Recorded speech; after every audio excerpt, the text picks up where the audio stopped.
السلام عليكم ورحمة الله وبركاته.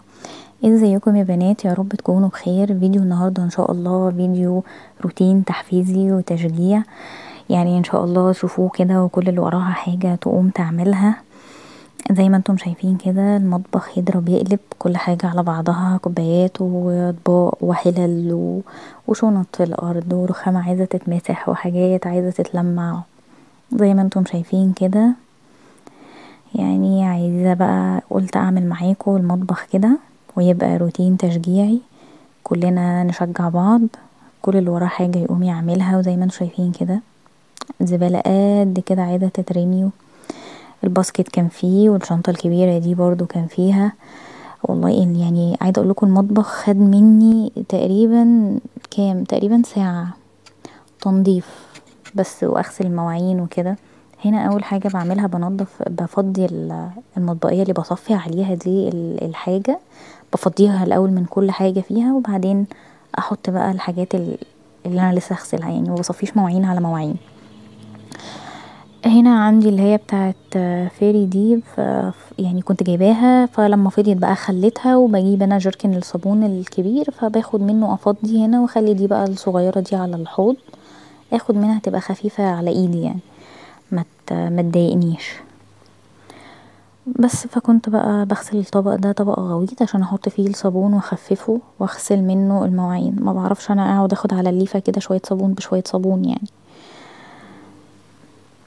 عايزة اقولكوا عادة انا ما بسيبش مطبخي كده خالص بالمنظر ده، يعني ممكن يكون لاي حد تاني المنظر ده عادي والمواعين مش كتير او حاجة، بس انا بالنسبة لي كتير. يعني انا مبسيبش طبق في الحوض، مبسيبش كوباية، يعني لازم مثلا اتغدينا بعد الغدا المطبخ يكون تمام، اتعشينا بعد العشاء المطبخ يكون مفيهوش حاجة، بوتاجاز بقى وحلل لازم المطبخ يكون بعد اي غدا عشاء فطار لازم يكون مفيهوش اي حاجة، او عموما يعني قبل ما انام ما يكونش فيه حاجة، يكون نضيف.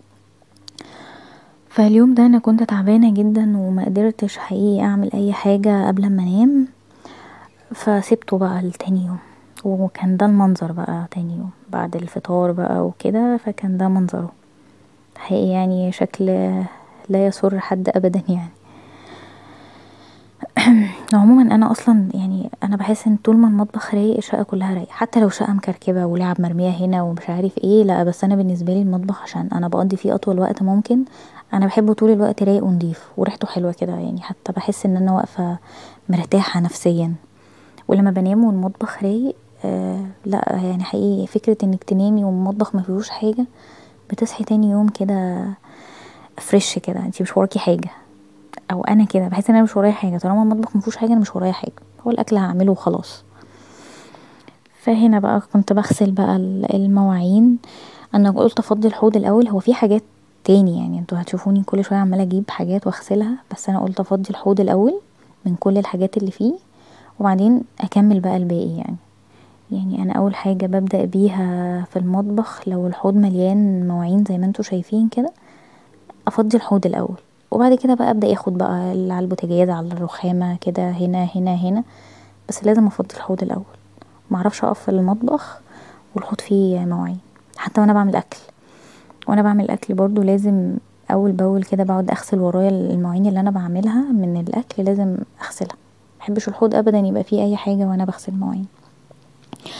اعرفكم بنفسي بقى للي ما يعرفنيش واللي اول مره يتفرج عليا، انا نور.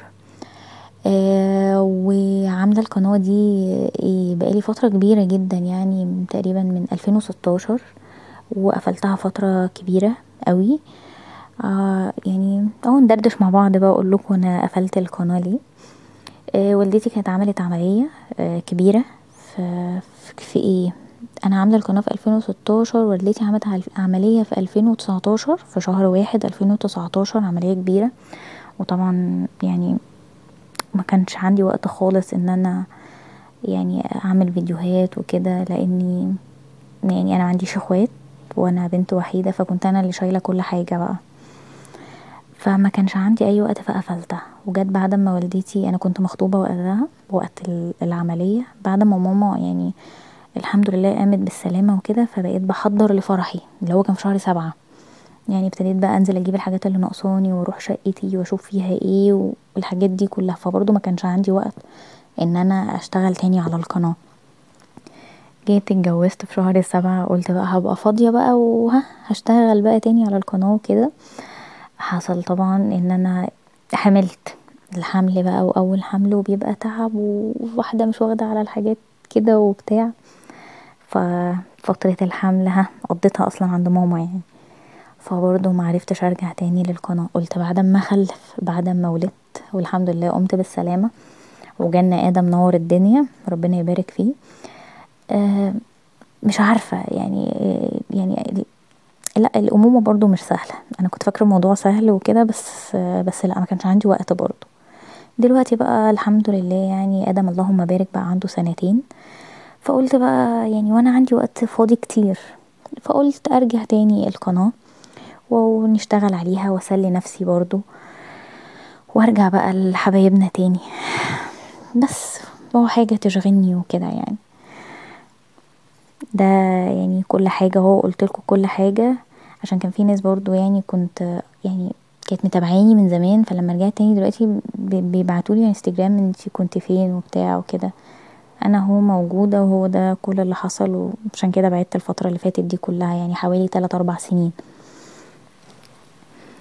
بس يعني.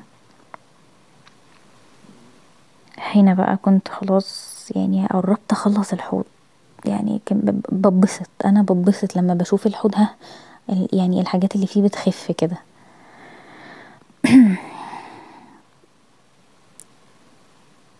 واللي ما يعرفش انا خريجة ايه، انا زي ما قلتلكوا اسمي نور وخريجة سياسة واقتصاد، متخرجة 2017. متخرجة سنة 2017 واتجوزت 2019.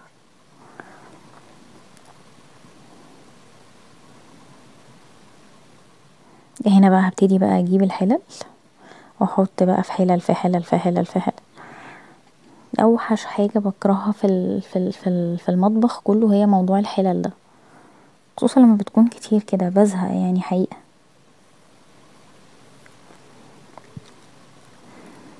اقعد بقى اغسل في الحلل، الغطيان الحلل الكويسة ما بتاخدش معايا وقت، والحلل برضو ما بتاخدش معايا وقت عشان هي تيفال وكده يعني الحاجة ما بتلزقش فيها.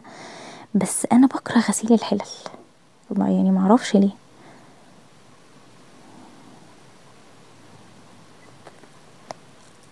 بس حقيقي اليوم ده انا كنت مرتاحة يعني.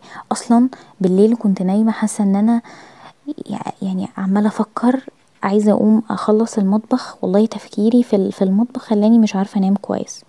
فقمت بقى اول ما صحيت يا قلت لا يلا، هو المطبخ اول حاجة هعملها مش هعمل غيره. يعني عملت شوية حاجات تاني برضو في الشقة وكده، بس هو المطبخ كان اكتر حاجة شايلة همها،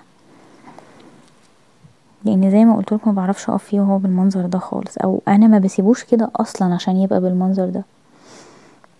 بس يلا الحمد لله يعني. وابتدي اغسل بقى كده الحلل. والصينية دي انا لسه جايباها حلوة جدا على فكرة، كنت عايزة جدا اجيب منها الابيض بس البنت اللي جابتها لي ملقتش الابيض، فقلت لها خلاص هاتي البينك بقى وامري لله. شكلها شيك، عجبتني مبسوطة بيها جدا. يعني انا هتشوفوها يعني لو اللي ما شافش فيديو المشتريات بتاعتي الاخير هي فيه، كنت لسه جايباها يعني.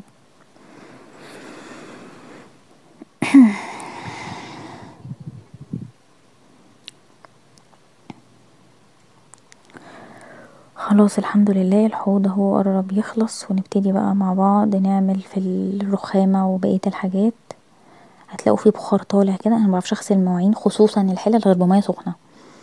يعني كان احنا لسه مركبين الغاز من قريب، قبل ما ندخل الغاز كان عندي مشكلة، كنت تلاقيني بقى دايما وانا بغسل المواعين لو في حلل كتير حاطه الكاتل جنبي، اغلي ميه واسيح بيها الدهون. معرفش اغسل مواعين فيها دهون غير بميه سخنه، ما بحسش انها نطفت، بحس ان هي مدهنينه كده ويعني ملمسها مش لطيف لو غسلتها بميه، لو هي فيها دهون وغسلتها بميه ساقعه.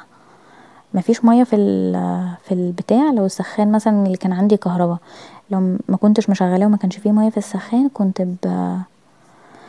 بعمل الكاتل، بغلي الكاتل واحط فيه ميه، اسيح الدهون بميه. دي حله كنت عامله فيها صينيه كنت عامله فيها فراخ، فكنت حاطه فيها ميه بقى من بالليل وحطاها تحت المطبخ كده على جنب، عشان الحاجات اللي فيها ايه يعني تفك كده من بعضها، يعني اسمها ايه، تبوش. بس هتلاقوني بقى ايه عماله اجيب من هنا واجيب من هنا، بس انا كده خلاص يعني خلصت. هي كانت اخر حاجه الصينيه دي، وكنت ناسياها كمان يعني مش عارفه كنت بجيب ايه من تحت من تحت، فبصيت كده لقيتها يعني فجبتها. ابتدي بقى اشوف لو في ازايز بقى عايزه تتملي او كده، اغسلها واملاها. البتاع الفرشه بتاعت الازايز دي برضو انا لسه جايباها، كانت في فيديو المشتريات برضو، اللي ما شافش فيديو المشتريات يروح يشوفه. كنت بجربها، كنت بقول لكم انا في فيديو المشتريات كنت قلت لكم ان انا كنت بجيب اللي هي جايبه اللي هي التانية دي، اللي هي فيها ريش كده ولا شعر، دي اللي هي فيها زي شوك كده، دي مش حلوه. البتاع اللي فيها ده بيقعد يقع كده ويبهدل الدنيا، انما دي حلوه جدا يعني، لا عجبتني اللي هي السيليكون دي. هنا بقى طبعا الزباله كانت كتير قوي قوي قوي، فكنت جبت الشنطه كبيره عشان احط فيها كل الزباله اللي في الباسكت واللي بره الباسكت اهو، وهحطها بقى بره كده جنب المطبخ علشان ابقى اخرجهم بره، والباسكت احطه بره برضه عشان ابقى اغسله. هنا بقى كنت بنضف الميكروويف، يعني شلت اصلا ما وريتكوش وانا بشيل اللي هو الطبق بتاعه ده من جوه وغسلته كويس ومش عارف ايه، اصلا كنت ببص على الموبايل لقيته ما بيصورش، فوريتهولكوا بقى وانا كنت خلاص اصلا لمعته من جوه. وبعمل بقى من فوق المفرش ده برضو انا لسه جايباه بتاع الميكروويف ده، حلو قوي قوي يا بنات حقيقي يعني. آه بتاع ده كنت جايباه ب28 جنيه برضو، كان في فيديو المشتريات. لونه حلو قوي ولايق على المطبخ عندي وشكله شيك جدا يعني. ويعني يعني حميلي الميكروويف من فوق كده، لان انا ساعات هو دلوقتي ميكروويف فاضي، بس ساعات بيبقى عليه حاجات قد كده، تلاقيني بقى يعني اي حاجه كده وانا رايحه وانا جايه بروح حطها عليه، فتجرح كده شويه من فوق، فقلت لا احميه بالبتاع ده. هنا بقى كنت هعمل بوتاجاز، هو البوتاجاز زي ما انا قلتلكوا انا ما بسيبهوش يبقى مش نضيف خالص، فعشان كده ما شلتش العيون، يعني العيون حوالين العيون نضيفه، هي بس مطرح مش عارفه كنت بعمل قهوه ولا والاكل وكده، الازاز بتاعه بس هو اللي كان عايز يتغسل، فحطيت عليه صابون زي ما شفتوا. دلوقتي بعمله بالليفه، وزي ما انا يعني زي ما انتوا شايفين البوتاجاز ازاز، فبعمله بليفه سفنجه، مش ما تبقاش خشنه، واللي هي الخشنه دي اللي انا جبتها هعمل بيها اللي هو الستانلس ده بتاع العين نفسها. اللي عندها بوتاجاز ازاز ما تعملوش بحاجه خشنه عشان هتجرحه. هي العين دي بس اللي كانت عايزه تتشال، فشلتها وعملت بس ايه من حواليها كده كويس. هنا بقى هبتدي ايه الم بقى اللي انا عملته. عايزه اقول لكم يعني انا عامله الريفيو في اللي هو، بس لسه ما نزلتوش، جوله في اجهزتي الكهربائيه. البوتاجاز عامله عنه ريفيو حلو قوي، ان شاء الله هبقى انزله لكم قريب، اتمنى ان انتوا تشوفوه.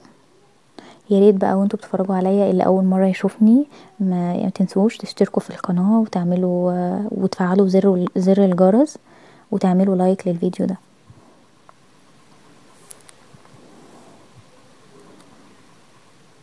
هنا بقى يعني انا عايزه اقول لكم ده مش تنظيف عميق خالص للبوتاجاز ولا اي حاجه، انا كده بعمله من فوق الوش، يعني لما بنضفه بقى جامد لا يعني بنضفه من جوه بقى، وتلاقيني فتحت الفرن وعملت الفرن من جوه ومش عارف ايه. ان شاء الله هعمل الحاجات دي كلها بقى قبل رمضان، يعني على دخلة رمضان كده هعمل الحاجات دي. هنا كنت برش جلاس عشان زي ما قلتلكوا هو ازاز من فوق، الجلاس بيلمعه كده، وبمسحه بقى كويس، وهرجع الحوامل تاني زي ما هي. وبحب دايما وانا بعمل بوتاجاز اروح ملمعه الحيطه اللي وراه كده عشان الدهون والبخار، لان البوتاجاز بتاعي ملهوش ظهر، مفيش ظهر ازاز ليه، فبروح عامله سيراميك حوالينه كده عشان ما يبقاش فيه دهون ولا فيه اي حاجه. هنا برجع الحوامل تاني. بس كده الحمد لله البوتاجاز خلص. هنيجي بقى هنا للرخامه. ابتدي اشيل جزء جزء كده فيها مع بعض، وامسح بالليفة كده زي ما انتم شايفين، وبعدين اشيل الصابون ده بالقماشة كده، بالفوطة بتاعة المطبخ. والله الرخام الاسود حلو وكل حاجة، بس هو يعني رخامته ان هو بيتطرب بسرعة قوي. انا عندي شباك في المطبخ، يعني لما بسيبه شوية يعني، او لو سيبته بالليل، لو نسيته بالليل وسيبته، بصحى الصبح الاقي المطبخ مليان تراب، اللي هو التراب الناعم ده، فحقيقي يعني حاجة بتزهقني. ان شاء الله نعمل تجديدات كده في المطبخ، ناوية اجدد فيه شوية حاجات، وباذن الله اعملها معاكم وتشوفوها معايا كلها. هنا بقى كنت بمسح الحاجات اللي على الرخامة مسحة سريعة كده يعني من التراب، عشان انا اصلا دايما على طول زي ما قلتلكوا ايدي في المطبخ، فهو اليوم ده يعني مش عارفه، حاسه ان هو كركب عليا المطبخ كله. يعني انا حتى وانا واقفه في المطبخ دايما تلاقي الفوطه في ايدي عماله المع ده واعمل ده ومش عارف ايه.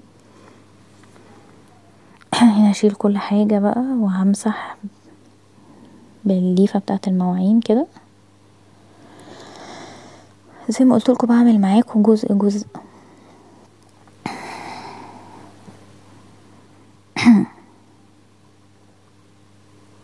انا ممكن تلاقوني بتلخبط شويه كده في الكلام، بسكت شويه بس عشان اول مره، يعني انا اول مره اعمل روتين، وان شاء الله ما تبقاش اخر مره.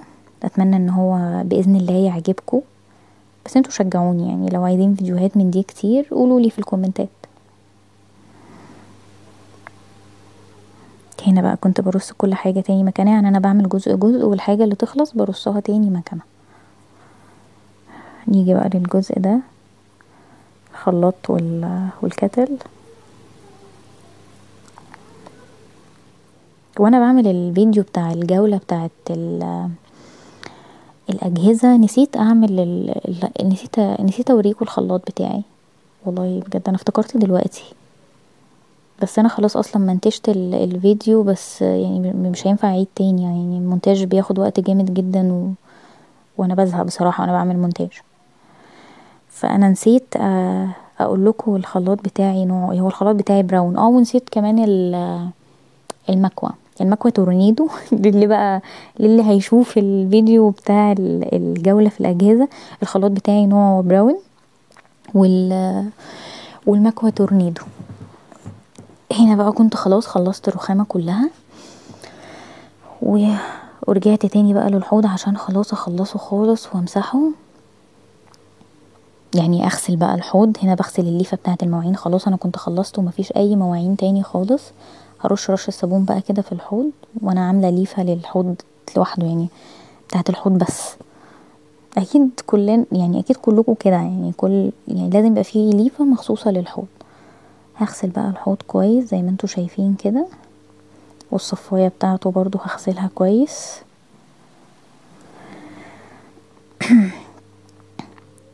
وبعدين هشطف بقى الحوض، وبكده المنظر يعني اللي كلنا بنعشقه. انا كنت عايزة ازغرط يعني، الحمد لله. طبعا الفيديو يبانلكوا سهل يعني، بس في الخلفية ورا بقى كان في ابني تحت رجلي وعمال ماما ماما ماما ماما، وزن وبتاع، فيعني ربنا يحفظه. لا حقيقي الأمومة طلعت مش سهلة، أنا كنت فاكراها سهلة والموضوع ما يعني مش مستاهل الضجة دي. بس لا، طلع صعب قوي يعني حقيقي. يعني ربنا يا رب يبارك في أمهاتنا ويحفظهم لينا جميعا، واللي والدته متوفية ربنا يا رب يرحمها برحمته. هنا بقى كنت بشطف الفوطة دي انا دايما يعني بحطها كده جنبي، جنب الصفاية كده، مكان ما انا كنت حطاها لو شفتوها في اول الفيديو.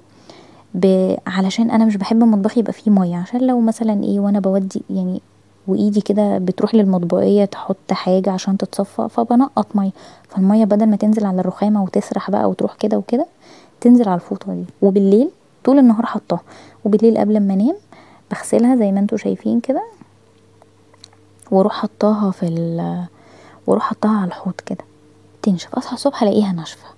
هنا كنت بشيل بقى كل المواعين اللي انا غسلتها وخلاص، فضيت الصفايه، فضيت المطبقيه، وهبتدي امسح الارض.